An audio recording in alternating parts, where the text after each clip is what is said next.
Every 5 years, the General Assembly of the Jewish Federations of North America meet in Israel. It opens tonight amid a debate over Israel's role in both attracting and alienating diaspora Jewry. IBA's Ari O'Sullivan reports.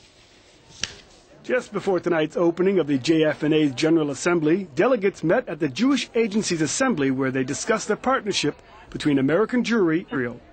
There they were exposed to some of the challenges of engaging Jewish youth in America. I'm not ashamed or embarrassed. I just, I feel the same connection to Israel as I do to, say, Greenland. Now, if you're born in Israel, then obviously you feel a connection to Israel. But if you're born in America and you're just Jewish, I don't feel like you should have such a strong connection to a country halfway around the world.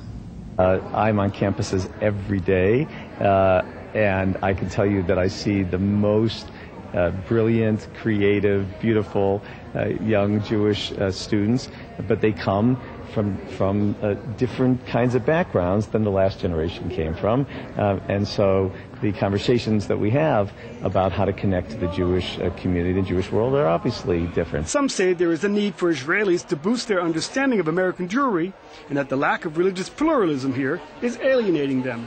Only 10% of American Jews are Orthodox.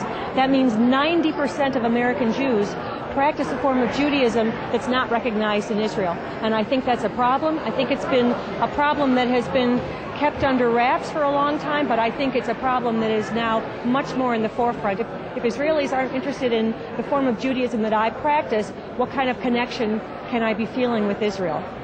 As long as overwhelming majority of Reformed conservative Jews lives abroad, and as long as overwhelming majority of people who are voting in Israel don't belong or know so little about Reformed and conservative movement, you cannot expect automatically that recognition and understanding of the importance of your movements will be automatic, will go by itself.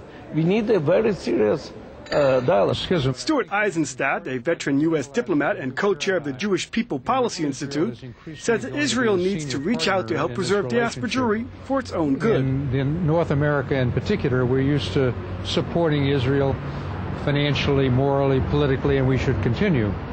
But we have our own challenges now, and the recent study by the Pew Center indicates a high degree of assimilation, intermarriage, declining birth rates. And Israel now, as the country with the greatest number of Jews in the world, needs to take more of a leadership role in helping the diaspora, just as the diaspora has to continue to support Israel. It's having a strong American Jewry is critical to Israel's strategic interests. But some Federation executives say that their work is actually aimed at impacting global Jewry and not just focused on Israel. We believe Jews who care about Jewish life care about Jews in New York, in Moscow, in Tel Aviv. The question is, where can the funds we raise for collective responsibility for the Jewish people be used for greatest impact? It's no longer about domestic or overseas, so much about making certain every kid in Russia can go on Masa and Birthright, as I do about New York. These are equal responsibilities for the Jewish people. And by the way, I welcome the fact that the Israeli government and the Israeli people are increasingly seeing a strong Jewish community in New York and Moscow is deeply in the interest of the people of Israel, the state of Israel. From Jerusalem, this is Ari O'Sullivan reporting for IBA News.